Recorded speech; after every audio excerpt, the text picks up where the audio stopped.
samirana. Assalamualaikum warahmatullahi wabarakatuh. Urip kuwi ora mung cukup pinter. Mergo wong pinter nyatane akeh sing padha keblinger. Dalam menjalani hidup itu tidak cukup hanya dengan pintar saja. Karena faktanya orang pintar banyak yang terlena. Jadi, dalam kita menjalani hidup itu tidak cukup hanya mengandalkan kecerdasan otak kita saja. Tidak cukup hanya mengandalkan teori-teori dan kata-kata saja. 2023 ke depan ini tidak bisa lagi disepelekan keadaannya. Bukannya kita manusia tidak perlu pintar, tidak perlu cerdas, itu bukan. Kita justru harus belajar dan mencari ilmu sebanyak-banyaknya sebagai sarana kita dalam menjalani kehidupan. Ilmu kanggo sangu, kanggo bekal ngelakoni urip. Tetapi kita tidak boleh hanya mengandalkan pengetahuan, mengandalkan kecerdasan otak kita saja dalam menyikapi kehidupan. Ketika seseorang menjadi pintar, otaknya saja yang cerdas, pasti hanya berambisi ingin merubah apa yang di luar dirinya. Ingin merubah orang lain yang dianggapnya masih bodoh, ingin merubah aturan-aturan atau tatanan yang dianggapnya masih salah dan masih buruk. Dan hal tersebut rentan justru yang akan menimbulkan gejolak dan permasalahan atau benturan dengan orang lain. Lantas apa yang kita perlu selain pintar, selain punya kecerdasan otak dan punya banyak ilmu pengetahuan? Yang kita perlukan adalah kita harus bijak, harus arif dan bijaksana. Bagaimana agar kita menjadi bijak? Kita harus cerdas secara IQ atau secara pola pikir kita. Lalu kita harus cerdas secara emosional atau perasaan kita. Dan yang paling penting lagi adalah cerdas secara spiritual, cerdas dalam menjalin hubungan dengan Tuhan kita. Dengan demikian, kita akan menjadi manusia yang seimbang, menjadi manusia yang bijaksana. Salah satu hal yang menjadi identitas orang yang bijaksana adalah sebelum dia ingin bisa merubah apa yang di luar dirinya, dia ingin bisa merubah dirinya sendiri dulu. Dia ingin menata dirinya dahulu, dia ingin harmonis dan selaras dahulu dengan dirinya sendiri. Dia ingin menyelaraskan dahulu otak dan hatinya dan perilakunya dahulu selaras dengan perintah Tuhannya, sehingga menjadi perilaku yang jujur, yang apa adanya. Setelah dia bisa merubah dan memperbaiki diri sendiri, harmonis dengan dirinya sendiri, maka otomatis akan harmonis dan punya daya positif yang mampu membawa perubahan bagi apa yang ada di luar dirinya.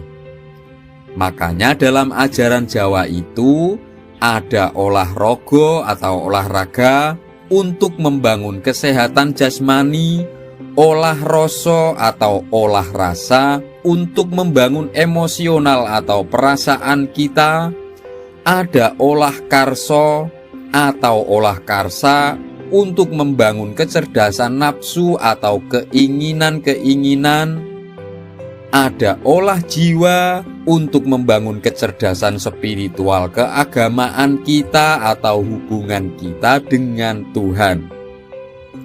Dan dalam syariat dan dalam Islamnya, ya ada syariat, thariqah, hakikat, dan makrifat.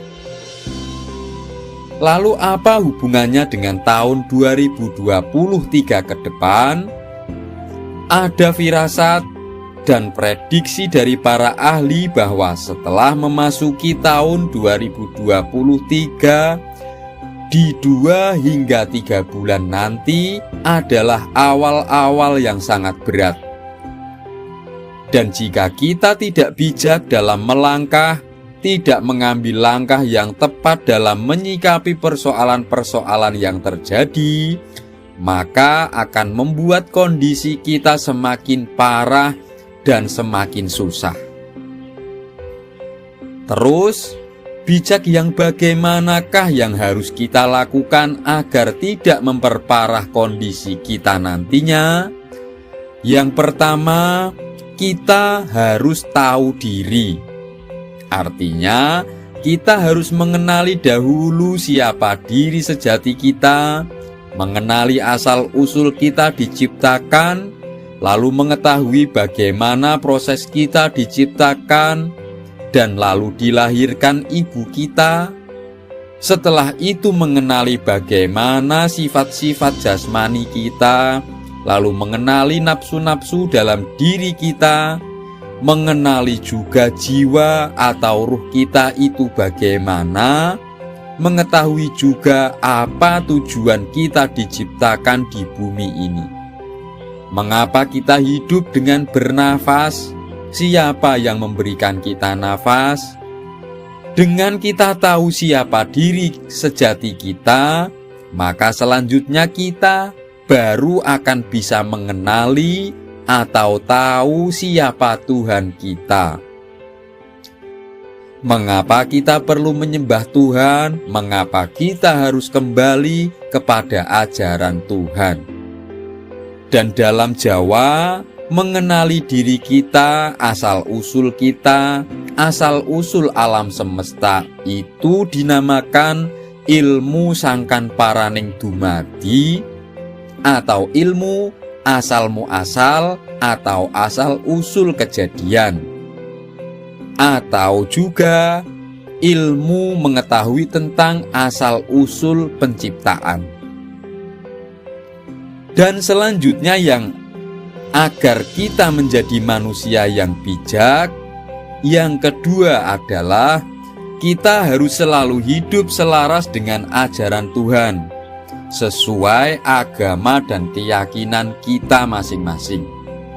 Artinya adalah hubungan kita dengan Tuhan kita harus tetap terjalin. Harus kita maksimalkan, kita harus kembali kepada ajaran Tuhan. Dengan kita tetap menjalin hubungan baik, tetap terkoneksi dengan Tuhan sesuai ajaran agama dan keyakinan kita akan senantiasa harmonis dan selaras dengan apapun yang di luar diri kita. Siapapun yang senantiasa mengingat Tuhannya dalam kondisi apapun, maka Tuhan akan memprioritaskan. Selama kita tetap menjalin konektivitas dengan Tuhan, kita akan selalu mendapatkan pertolongan dari Tuhan, selalu diselamatkan Tuhan dan mendapatkan bimbingan dari Tuhan Yang Maha Esa.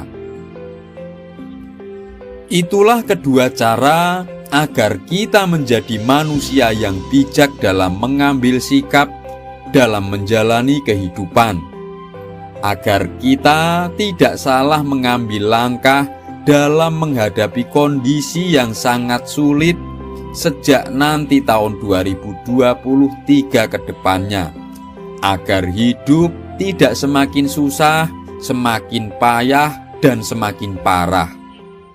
Semoga kita, saudara-saudaraku semua, selalu mendapatkan anugerah dari Tuhan, bisa menjadi manusia yang bijaksana dalam menjalani hidup dan kehidupan, agar kita semua, bangsa dan negara kita selalu diberikan keselamatan oleh Tuhan Yang Maha Esa, Gusti Allah Subhanahu wa Ta'ala. Demikian apa yang telah kami sampaikan, apa yang telah kami bagikan ini. semoga membawa manfaat dan keberkahan bagi hidup dan kehidupan kita semua.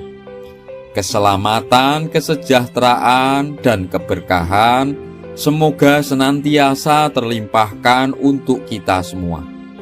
Wassalamualaikum warahmatullahi wabarakatuh.